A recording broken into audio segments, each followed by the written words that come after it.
चलिए शुरुआत करने जा रहा हूं आज की पहली बड़ी खबर के साथ, और पहली बड़ी खबर है उत्तर प्रदेश से। आखिर क्यों सैकड़ों साधु संत जमा हुए, कार सेवा की तैयारी और घमासान भारी। दरअसल मथुरा में एक तरफ कृष्ण का मंदिर है, दूसरी तरफ शाही ईदगाह है। अब कृष्ण जन्मभूमि को लेकर अगली लड़ाई है। इसको लेकर साधु संतों ने आज हवन पूजन किया है। तस्वीर आप देख रहे हैं, कार सेवा से पहले ये हवन पूजन किया गया मथुरा में।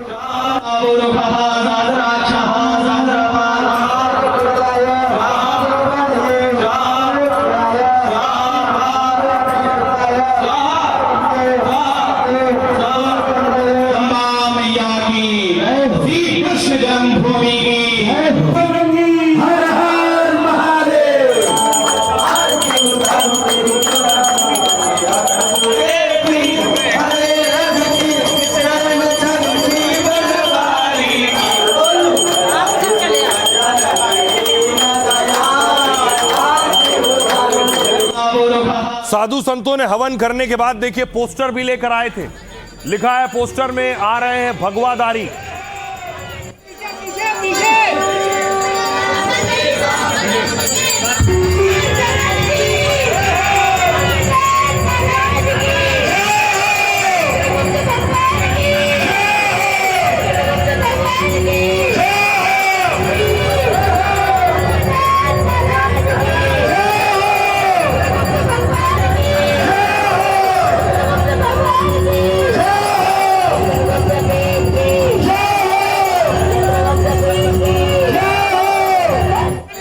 देखिए जब ये माहौल हो तो पुलिस का काम बढ़ जाता है। मथुरा की तस्वीर है, आज सड़कों पर पुलिस नजर आ रही थी, ड्रिल कर रही थी, पेट्रोलिंग कर रही थी।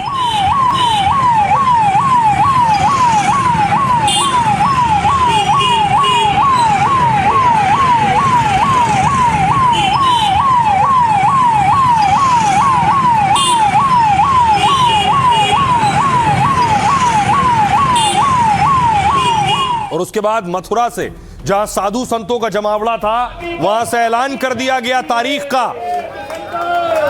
6 दिसंबर को मथुरा में कार सेवा की घोषणा की जाती है। लला हम आएंगे, मंदिर वही बनाएंगे। कृष्ण लला हम आएंगे, मंदिर भव्य बनाएंगे।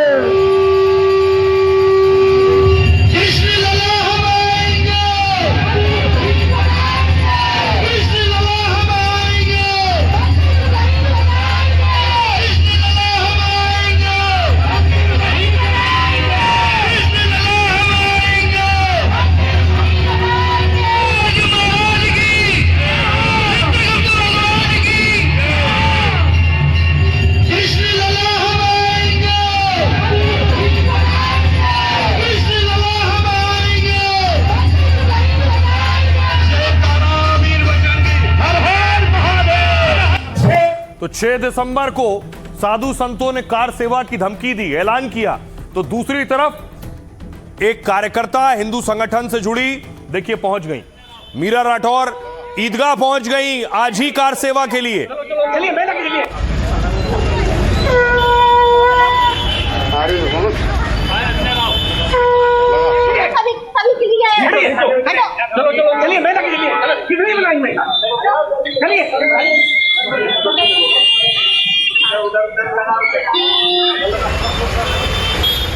अब सुनिए उस महिला को जो कार सेवा करने आज ही पहुंच गई थी।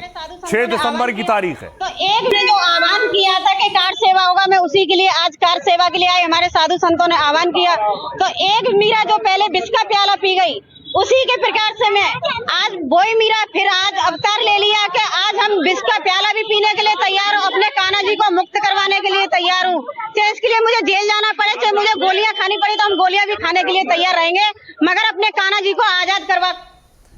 अब देखिए जरा हुआ क्या मथुरा में, क्या ये अचानक हुआ या पहले से तैयारी थी, और इसके बाद आखिर मुस्लिम धर्मगुरु क्या कह रहे हैं। देखिए मथुरा में श्री कृष्ण जन्मभूमि पर 6 दिसंबर को कार सेवा होने वाली, यानी राम मंदिर की तरह कृष्ण मंदिर के लिए आंदोलन होगा। साधु संतों ने पहले 9 अगस्त यानी आज ही कार सेवा का ऐलान किया था। देश भर से हजारों साधु संत मथुरा में जमा भी हुए, पूजन और हवन भी हुआ। लेकिन कांवड़ यात्रा और सावन को देखते हुए अभी कार सेवा स्थगित कर दी गई।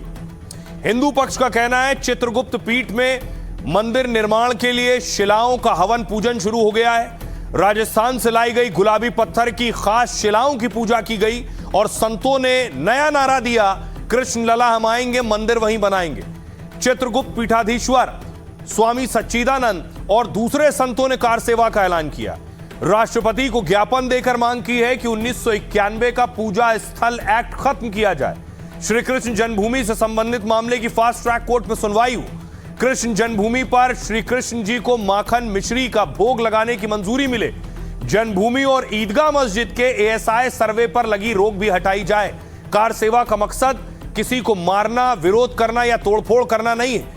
हिंदू पक्ष का कहना है वेद हमें अहिंसा की राह दिखाते हैं, इसलिए हम हिंसा का रास्ता कभी नहीं अपनाएंगे। ये कार सेवा भी भव्य और दिव्य तरीके से अहिंसा के रास्ते पर की जाएगी। शिव भक्त या कांवड़ियों को दिक्कत ना हो, इसलिए 6 दिसंबर को कार सेवा होगी। मुस्लिम पक्ष इस पर कह रहा है कार सेवा के नाम पर कुछ लोग जानबूझकर माहौल खराब करना चाहते हैं। जैसे 6 दिसंबर को अयोध्या में बाबरी ढांचा गिराया था, वैसे ही मथुरा में भी तोड़फोड़ और बवाल मचाने की कोशिश है। कुछ लोग अदालत, संविधान और देश का कानून तक नहीं मानते।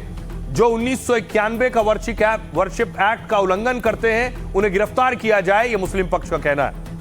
अब दोनों पक्षों को सुनिए जरा क्या कह रहे हैं। 6 दिसंबर 2026 को हमें ऐसा लगता है कि कहीं वो माहौल जो 6 दिसंबर वो 1992 अयोध्या में हुआ, कहीं उसकी पुनरावृत्ति मथुरा में ना हो जाए। साधुओं ने जो मत दिया है, एक तरह से यह तारीख जो है सबके मन को भी अपनी ओर आकर्षित करती है। कार सेवा का मतलब केवल यही नहीं गुम्मत को तोड़ने चले जाना है। कार सेवा का मतलब है कि हमारे लोगों के कर कमलों द्वारा, भक्तों के द्वारा, संतों के द्वारा जो कार्य प्रभु के लिए किए जा रहे हैं वही कार सेवा का है। ये 1990 का दौर नहीं है जो कार सेवा किसी और रूप में की जाए। ये संतों का देश है। उसी विधि विधान के साथ में पौराणिक पद्धति के अनुसार हम अपनी मांग को लेकर चले हैं जो यज्ञ पूजन के साथ प्रारंभ हो चुका है। आज यहाँ चित्रगुप्त पीठ में ये घोषणा की गई है कि हम लोग 6 दिसंबर को जैसे राम मंदिर में कार सेवा हुई थी वैसे ही कार सेवा करेंगे और वहाँ पर दिव्य भव्य मंदिर बनाएंगे। हम लोगों को ये विश्वास है, हम लोग कानून को तोड़ने वाले नहीं हैं, लेकिन हम मंदिर को वहाँ पर बनाने के लिए कृत संकल्प हैं और हम लोग जो है अब वहाँ पर शीघ्रातिशीघ्र कृष्ण मंदिर बनाएंगे। तो ये जो आह्वान है ये संत नहीं है, ये भगवा चोला पहनकर संत बने बैठे हैं और अपनी आस्था के नाम पर दूसरे की आस्थाओं को चोट पहुंचाने का काम करते हैं रोजाना। ये जबरदस्ती तोड़फोड़ में यकीन रखते हैं। 6 दिसंबर हिंदुस्तान के लिए वो काला दिन है जिस दिन बाबरी मस्जिद को दल और बल की ताकत पर तोड़ दिया गया था। क्या दोबारा वही इलीगल काम मथुरा और काशी के लिए होने जा रहा है? और मैं तो कहता हूं कि जो लोग इस तरह की कार्रवाई करने की कोशिश कर रहे हैं उनको तुरंत गिरफ्तार किया जाए और 1991 पैलेसेस वर्शिप एक्ट का उल्लंघन करने के लिए इनको जेल में डाला जाए। अब 2 चुनौती पुलिस के लिए। पहली कि 27 के चुनाव नजदीक आ रहे हैं तो विरोधी कह रहे हैं उसके लिए माहौल बनाया जा रहा है। पुलिस के लिए दूसरी चुनौती यह है कि ऐसी स्थिति को संभालना। देखिए मथुरा में वही हुआ। 9 तारीख पहले डेट थी, 9 से कांवड़ यात्रा की वजह से डेट 6 तारीख कर दी गई, लेकिन कार सेवा के लिए पहुंच गई महिला।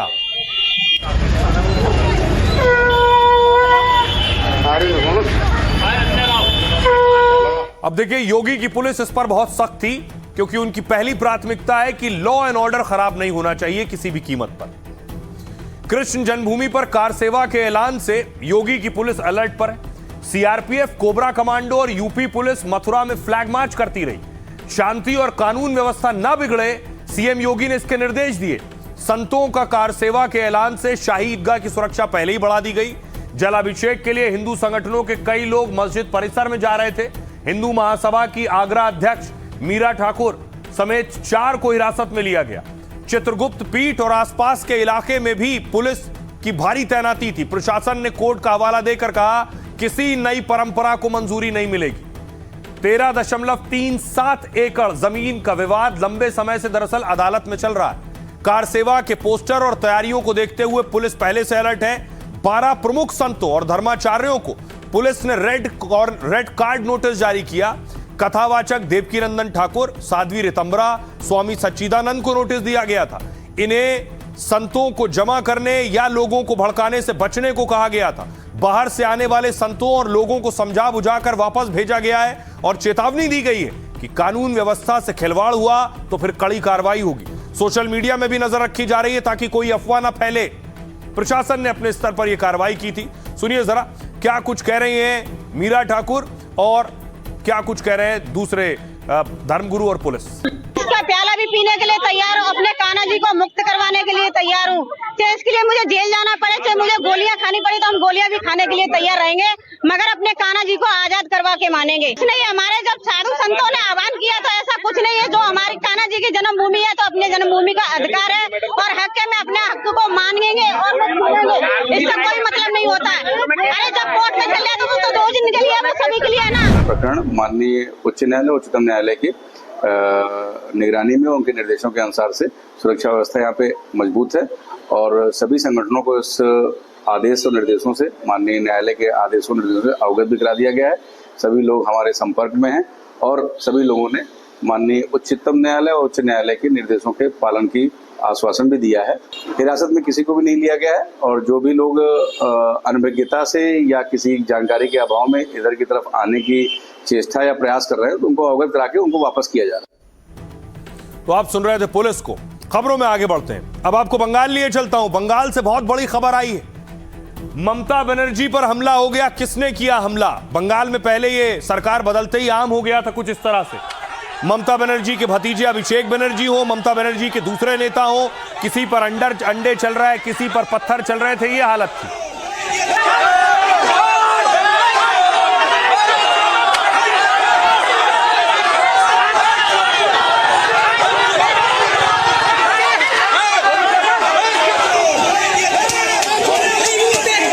अब देखिए जो अभिषेक बनर्जी और दूसरे नेताओं के साथ हुआ, ममता बनर्जी के सामने वही स्थिति थी।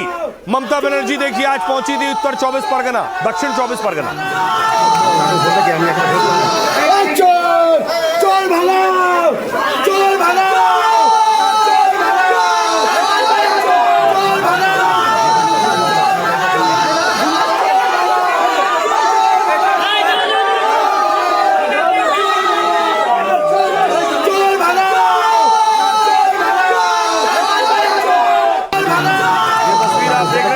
ममता बनर्जी दक्षिण 24 परगना में अपने वर्कर के परिवार से मिलने पहुंची थी। वर्कर की मौत के बाद वहां पहले से लोग जुटे और उसके बाद चोर चोर के नारे लगा रहे हैं और नारे लगा रहे हैं चोर भगाओ।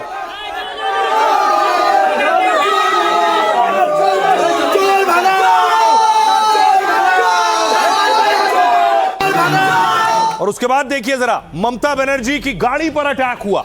ममता बनर्जी का काफिला निकल रहा था, सिक्योरिटी चारों तरफ। चोर चोर भगाओ, चोर भगाओ।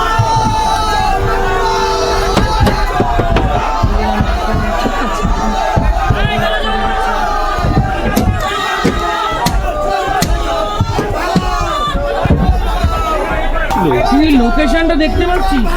দেখতে পাচ্ছিস? দেখতে পাচ্ছিস?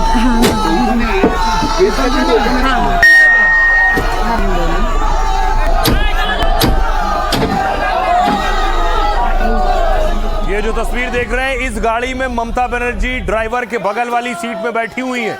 लोगों ने देखा ममता जब वहां से निकल रही, पीछे पीछे दौड़े और अंदर से ये वीडियो बनाया गया, कार के अंदर से।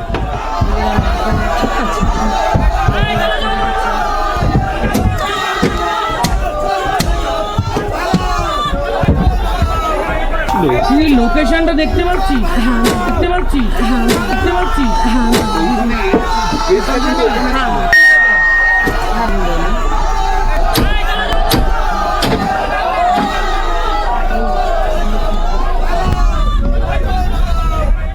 अब ममता बनर्जी पर अटैक हुआ था तो ममता बनर्जी खामोश बैठने वाली नेताओं में से नहीं है। ममता बनर्जी सामने आई मीडिया कैमरों के। मेरे को गाड़ी में बड़ा बड़ा पत्थर मारा गया बाहर से एंटी सोशल पुलिस का सामने में आके हमको इतना गाड़ी को अटैक किया। अगर हम गाड़ी का कांच शीशा खुला रखता तो हमारा माथा फट जाता, हम लोग सब मर जाता। ऐसा पुलिस का सामने में हुआ, हम कभी ऐसा हमला नहीं देखा। क्या कर रहे हैं? इतना पुलिस बीजेपी को प्रोटेक्शन दे रहा है। मेरे को गाड़ी में ममता बनर्जी कह रही इतना बड़ा बड़ा पत्थर मारा गया, माथा फट जाता। अब देखिए हुआ क्या, कुछ ये स्थिति थी। बंगाल की पूर्व सीएम ममता बनर्जी के काफिले पर हमला हुआ। वो अपनी पार्टी के एक कार्यकर्ता के घर उत्तर 24 परगना जा रही थी, तभी भीड़ ने उनका काफिला रोक लिया और चोर चोर के नारे लगाए। भारी हंगामे बवाल प्रदर्शन के बीच ममता ने आरोप लगाया, कहा पहली बार मेरी गाड़ी पर इस तरह पत्थरों से हमला किया गया। कुछ लोगों ने बड़े बड़े पत्थर, कीचड़, जूते तक फेंके। अगर खिड़की खुली होती तो सिर चकनाचूर हो जाता। पत्थर के इस हमले से मेरी मौत भी हो सकती थी। पुलिस की मौजूदगी में मेरे काफिले पर हमला किया गया। यह क्या हो रहा है? बंगाल में मैंने ऐसा पहले कभी नहीं देखा। लगता है पुलिस तो बस बीजेपी को ही सुरक्षा दे रही है। ममता से पहले बंगाल में टीएमसी के बड़े नेताओं पर भी हमले हुए। सांसद अभिषेक बनर्जी और कल्याण बनर्जी पर भीड़ ने हमला किया था। मदन मित्रा और सौगत रॉय के काफिले पर भी अंडे अटैक हुए और इस बार भीड़ ने काले झंडे दिखाते हुए ममता पर अटैक कर दिया है। बीजेपी और सरकार ने ममता के काफिले पर जो हमले हुए उसकी कड़ी निंदा की है। मंत्री अग्निमित्रा पॉल ने कहा ममता बनर्जी ने भले कोई गलत काम किया हो, 14 साल में वो और उनकी सरकार ने भले कई गलतियां की हो, लेकिन हमें ऐसे मारपीट, बदसलूकी या कीचड़ फेंकने का समर्थन हम नहीं करते हैं। खासकर एक महिला और बुजुर्ग नेता से ऐसा बर्ताव बर्दाश्त नहीं कर सकते हैं। सुनिए ममता बनर्जी क्या कह रही हैं और दूसरे नेता क्या कह रहे हैं। मेरे को गाड़ी में बड़ा बड़ा पत्थर मारा गया बाहर से एंटी सोशल पुलिस का सामने में आके हमको इतना गाड़ी को अटैक किया। अगर हम गाड़ी का कांच शीशा खुला रखता तो हमारा माथा फट जाता, हम लोग सब मर जाता। ऐसा पुलिस का सामने में हुआ, हम कभी ऐसा हमला नहीं देखा। क्या कर रहे हैं? इतना पुलिस बीजेपी को प्रोटेक्शन दे रहा है। कादर फेंकना, काली फेंकना, जूता का चप्पल फेंकना, ये हमारा संस्कृति नहीं हो सकता है। हम तो ये समर्थन कभी नहीं कर सकता। वो भी एक महिला और वो भी इतना उम्र के महिला, हम इसको समर्थन नहीं करते हैं। हम बार बार बोलते हैं, हमारा माननीय मुख्यमंत्री नहीं समर्थन करते हैं। इतने सारे ईंट फेंका, ब्रिक्स फेंका, पत्थर फेंका, सोचा नहीं जाता। हम 4 थे। दीदी तो पीपल्स लीडर है, मास लीडर है। हमारी पार्टी की वर्कर कस्टोडियल डेथ हुआ, दीदी जाएंगे नहीं उसकी विक्टिम फैमिली को मिलने? ये हालत होगा लॉ एंड ऑर्डर की। हम बोल रहे हैं वो एडमिनिस्ट्रेशन को सोचना पड़ेगा क्या कर रहा है। ये आग लेकर खेलने लगा, ये अच्छा नहीं। ये सब बीजेपी के लोग है, ये सब शुभेंदु अधिकारी और श्रमिक भट्टाचार्य का आदमी है। वो बाहर में एक बोलता है करता है। और ये लोग बड़ा प्लेयर है, बहुत बड़ा प्लेयर है। कैसे करेगा वो प्लेयर का अभी दिखा देता है। बहुत बड़ा प्लेयर है श्रमिक भट्टाचार्य। भाई श्रमिक भट्टाचार्य क्या करेगा समझता है? सब गुंडागिरी करना ही उनका आदत हो गया, वो करेगा। इधर लॉ एंड ऑर्डर सिचुएशन सब चला गया है। देखिए ममता बनर्जी की गाड़ी के ऊपर कीचड़ फेंकना, पत्थर फेंकना, चप्पल फेंकने का साथ दूर दूर तक भारतीय जनता पार्टी का कोई संपर्क नहीं है। और तृणमूल हम लोग को सिखाने मत आए ये क्या हो रहा है। ये तृणमूल और तृणमूल का लड़ाई है, जनता और तृणमूल का लड़ाई है। किसी मुख्यमंत्री तो बहुत दूर की बात है, किसी महिला नेत्री का गाड़ी के ऊपर, किसी नेता का गाड़ी के ऊपर पत्थर फेंका जाए, भारतीय जनता पार्टी इसका समर्थक नहीं है। अब सवाल ये, ममता बनर्जी छोटी मोटी नेता नहीं है, वो पश्चिम बंगाल की मुख्यमंत्री रही हैं और मुख्यमंत्री के साथ बड़ा सुरक्षा दस्ता चलता है कुछ इस तरह। ममता बनर्जी जहां जाती हैं उनके साथ Z+ कैटेगरी की सुरक्षा रहती है, उसके बावजूद उन पर इस तरह का अटैक हो गया।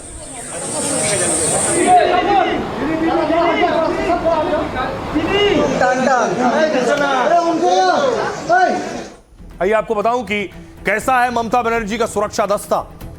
टीएमसी आरोप लगाती है कि ममता की सुरक्षा से समझौता हो रहा है, क्योंकि पिछले दिनों ममता बनर्जी के घर के बाहर की सुरक्षा कम की गई। सुरक्षा में तैनात पुराने निजी सुरक्षा अधिकारियों को भी बदला गया। टीएमसी आरोप लगाने लगी कि ममता की जान से खिलवाड़ हो रहा है। सरकार ने जानबूझकर पूर्व सीएम ममता की सुरक्षा कम कर दी है, लेकिन असल में पद से हटने के बाद ममता के पास Z+ सुरक्षा है। एसपीजी के बाद यह देश में सुरक्षा का सबसे मजबूत घेरा होता है। इसमें 55 से ज्यादा सुरक्षाकर्मी हर वक्त तैनात रहते हैं। हथियारों से लैस 10 से ज्यादा एनएसजी या सीआरपीएफ कमांडोज होते हैं। सुरक्षा घेरे में बुलेट प्रूफ गाड़ियां और आधुनिक संचार उपकरण होते हैं। मतलब ममता को मिल रही इस सुरक्षा में कोई कटौती नहीं हुई है, बस उनके घर के बाहर लगाया गया अतिरिक्त सुरक्षा घेरा कम किया गया। सैकड़ों पुलिस वालों और बैरिकेड को जाल को हटाया गया है, सिर्फ इतना हुआ।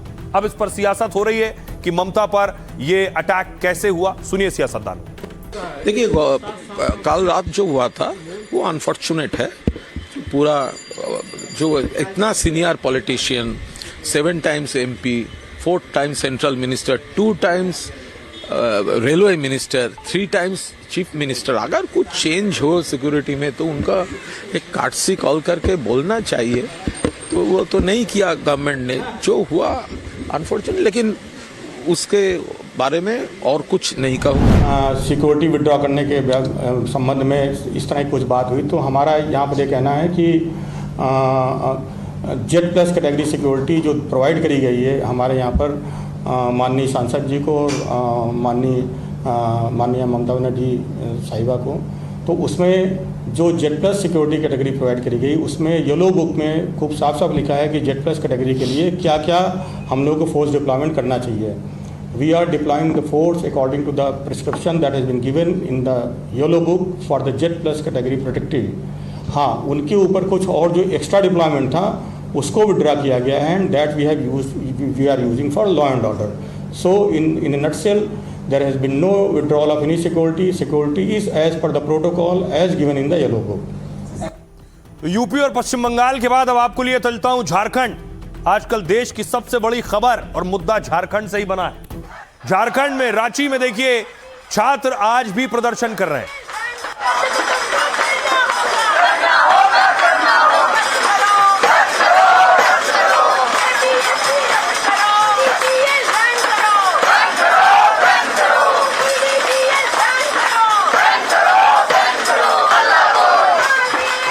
अब छात्रों के बीच रांची पहुंच गए पीयूष मिश्रा।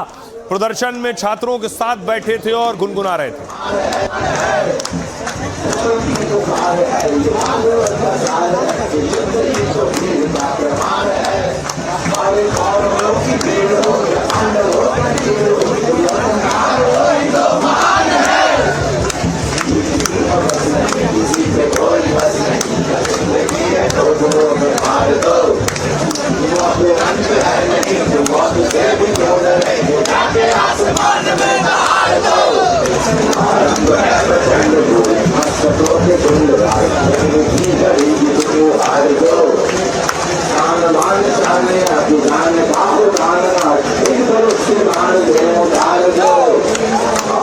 इस प्रदर्शन में हर तरह के लोग पहुंच रहे हैं।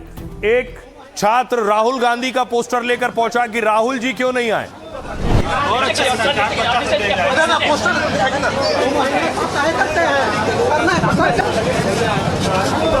अलग सरकार होता है ना तो वो पूरे एनर्जी के साथ जाते हैं, सब देखा है, सब जाते हैं। ठीक, यहाँ जब आता देखिए अभी नहीं आ रहा, उनका सिर्फ एक कैजुअल सा वीडियो आया, आप देखे ना। ठीक, हम लोग जो चाह रहे वो यहाँ पे आए, वो जितना अच्छा काम कर रहे हैं। ठीक, हम तो सिंपल से बोल रहे वो यहाँ पे आइए। ठीक, वो आने वाले पीएम है तो हम लोग आने वाले डीएम नहीं बनेंगे, तो वहाँ आके सपोर्ट करें ना, यहाँ पे आके। सिंपल सा लॉजिक है। छात्र कह रहे हैं कि अगर उन्हें पीएम बनना है तो हमें भी डीएम बनना है, तो राहुल जी को आना चाहिए। अब देखिए दूसरी तस्वीर, प्रदर्शनकारियों को वीडियो कॉल किया मंत्री जी ने और मंत्री जी छात्रों से बात कर रहे हैं वीडियो कॉल पर।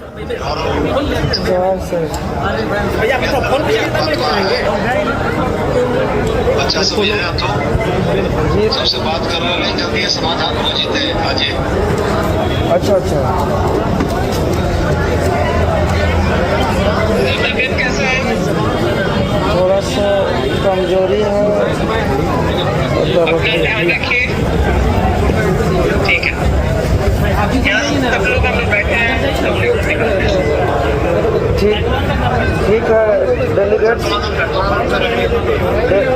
और उसके बाद क्योंकि लंबे वक्त से प्रदर्शन चल रहा है, सरकार कोशिश कर रही है बातचीत से रास्ता निकले। आज भी मंत्रियों के समूह के साथ, ग्रुप के साथ बातचीत हुई प्रदर्शनकारी छात्रों की।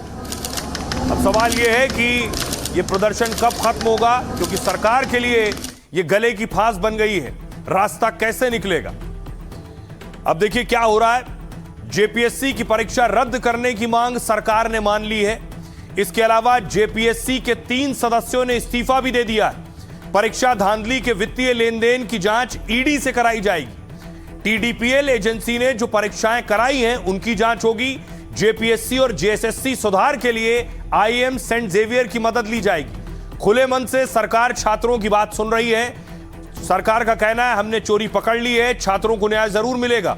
परीक्षा में गड़बड़ी करने वालों पर सख्त कार्रवाई होगी। हर समस्या का समाधान संवाद और संवैधानिक तरीके से होता है। लाठी डंडे से समस्या का समाधान नहीं, नुकसान होता है। छात्र किसी राजनीतिक साजिश का शिकार न बने, बिना किसी डर के अपनी बात सरकार के सामने रखें। अब कुछ मांगे सरकार ने मान ली है, तो छात्रों का कहना है सरकार ने हमारी करीब आधी मांगे ही मानी है। जेएसएससी और सीजीएल परीक्षा रद्द करने पर फैसला नहीं लिया है। हमारी मांग है कि सभी परीक्षाओं की सीबीआई जांच हो। सीबीआई जांच से कम में हम मानने को तैयार नहीं है। जांच रिपोर्ट सार्वजनिक हो और दोषियों पर एक्शन हो। जब तक सभी मांगे लिखित रूप से पूरी नहीं होती हैं, तब तक भूख हड़ताल और हमारा प्रदर्शन जारी रहेगा। 10 अगस्त को झारखंड विधानसभा का घेराव करेंगे, प्रदर्शनकारियों ने यह और ऐलान कर दिया है। सुनिए क्या कुछ कह रहे हैं देवेंद्र महतो और सियासतदान। झारखंड राज्य के अंदर जितने भी सचिव लेवल के पदाधिकारी हैं, सभी सीबीआई जांच पर आरोपित हैं। वायने धांधली करके लोग नौकरी लिया है, लेकिन सभी बेल से नौकरी कर रहे हैं, सजा नहीं हो रही है लोग पर। तो हम लोग चाहते हैं कि पूरा सिस्टम पे बदलाव आ जाए। अपने अधिकार के लिए आंदोलन में बैठे, प्रदर्शन में बैठे वो नौजवान हमारे सरकार के गतिविधियों से के वजह से ही वो आगे हिम्मत जुटा पाई है, क्योंकि हमने चोरी पकड़ ली है। नौजवानों को न्याय भी मिलेगा और जिन्होंने गड़बड़ी की है उनको कठोर से कठोर दंड भी मिलेगा। हम लोगों ने फैसला सुनाया, हम लोगों ने अपना पक्ष रखा कि हम लोग की जो मांग है सीजीएल परीक्षा रद्द मतलब रद्द, इसको नहीं रुकने वाले। हम लोग का कहना है कि सीजीएल पहले रद्द हो, उसके बाद उसमें सीबीआई जांच हो। हम लोगों ने अपना फैसला सरकार को सुना दिया। अब आप लोग से हम अपील करना चाहते हैं, जब तक सरकार हमारी मांगों को नहीं मान लेती है, झारखंड के संपूर्ण छात्र जो है, झारखंड के संपूर्ण छात्र आंदोलनरत रहेगा। सीजीएल रद्द मतलब छात्रों के प्रति पूरी संवेदनशीलता दिखाते हुए इस आंदोलन को समाप्त करने की कोशिश की। अब ये छात्र प्रतिनिधि अपने छात्रों के बीच जाएंगे, सरकार के इन विषयों के ऊपर चर्चा करने के उपरांत हम लोगों को अवगत कराएंगे कि इनकी क्या सहमति और क्या असहमति है। ये राहुल जी ने जो ये मुद्दा उठाया और वहाँ पर भी वो जाएंगे, पार्टी के या अलायंस पार्टी के अगर चीफ मिनिस्टर भी है तो उनको भी ये कहेंगे जो चीजें ठीक है उस चीजों को ठीक करना है। ये हमारे बच्चों का हित इम्पोर्टेंट है। इन 16 दिनों के अंदर सरकार आधे कदम भी नहीं चल पाई। अब आप अंग्रेजों का फार्मूला लागू करोगे, डिवाइड एंड रूल। शर्म आती है। नैतिकता कहां चली गई है? मोरलिटी है क्या?